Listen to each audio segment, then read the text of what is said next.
அன்பும் கண்மணி ஒன்று சேர்ந்து வெண்ணிலா முகத்தில் கறி பூசினா நல்லா இருக்கும் யாரெல்லாம் நினைக்கிறீங்களோ இந்த வீடியோக்கு ஒரு லைக் போட்டுருங்க. கண்மணி அம்மா சிவகாமிக்கு கால் பண்ணுறாங்க. சிவகாமி மாப்பிள்ளை எங்கள் வீட்டுக்கு எதுக்கவே வந்திருக்காருடி, அது மட்டும் இல்லை கண்மணி வேலை பார்க்குற ரெஸ்டாரண்ட்லேயே அவரும் வேலைக்கு சேர்ந்துருக்காராம் அப்படின்னு சிவகாமி கிட்ட நடந்ததெல்லாம் கண்மணி அம்மா சொல்கிறாங்க. ஆனால் கெட்டதுலேயே ஒரு நல்லது நடந்திருக்கு பாத்தியா காவேரி, கடவுள் தான் ரெண்டு பேரையும் ஒரே இடத்துக்கு கொண்டு வந்து சேர்த்துருக்காரு. எனக்கு நம்பிக்கை வந்துருச்சு காவேரி, சீக்கிரமாகவே அவங்க ரெண்டு பேரும் ஒன்று சேர்ந்துருவாங்கன்னு சொல்லிட்டு அப்படின்னு சந்தோஷப்படுறாங்க. ஆமாம், இந்த சந்தோஷமான விஷயத்த உங்ககிட்ட சொல்கிறதுக்காக தான் கால் பண்ணேன். சரி நான் வச்சிடுறேன் அப்படின்னு கண்மணி அம்மா ஃபோனை வச்சிடுறாங்க. இங்கே சிவகாமி ரொம்ப சந்தோஷப்பட்டுட்டு இருக்காங்க.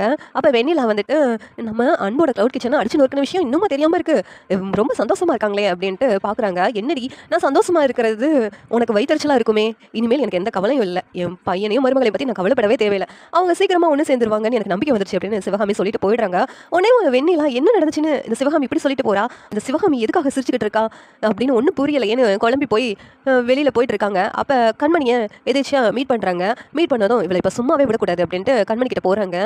ஏய் என்ன ரெஸ்டாரண்ட்டில் போய் வேலைக்கு சேர்ந்துட்டியா, ரெஸ்டாரண்ட்டை ப்ரோமோட் பண்ணுறதுக்கு நோட்டீஸ்லாம் கொடுத்துக்கிட்டு இருக்கேன், என்ன இடியாப்பம் பிரியாணியெல்லாம் படுத்துக்குச்சா அப்படின்னு சொல்லிட்டு கேட்குறாங்க. உடனே கண்மணி ஃப்ரெண்டு இருந்துட்டு தேன்மொழி, இங்கே பாரு அக்கா அந்த ரெஸ்டாரண்ட்டோட ஓனர், ரெஸ்டாரண்ட்டில் ஒன்றும் வேலையெல்லாம் பார்க்கல அப்படிங்கிறாங்க. உடனே இங்கே வெண்ணிலா என்ன காமெடி பண்ணிட்டு இருக்கீங்களா அப்படி சொல்லி கேட்குறாங்க.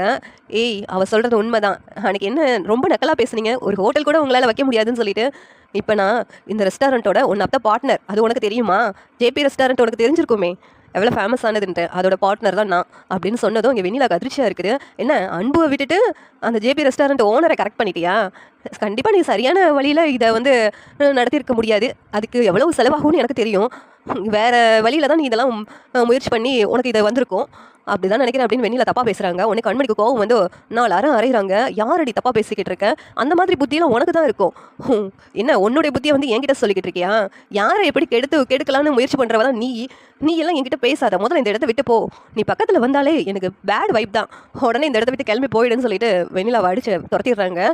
கண்மணி இவனுக்கு முன்னாடி நான் பெரிய ஆளா சாதிச்சு காமிக்கணும் அப்படின்ட்டு ஒரு வெறியோட இருக்கிறாங்க. இந்த சீரியல் எப்படி நல்லா இருக்கும் நீங்க நினைக்கிறீங்கன்னு கமெண்ட் பண்ணுங்க. இந்த வீடியோ லைக் பண்ணுங்க, ஷேர் பண்ணுங்க, சப்ஸ்கிரைப் பண்ணுங்க. தேங்க்யூ.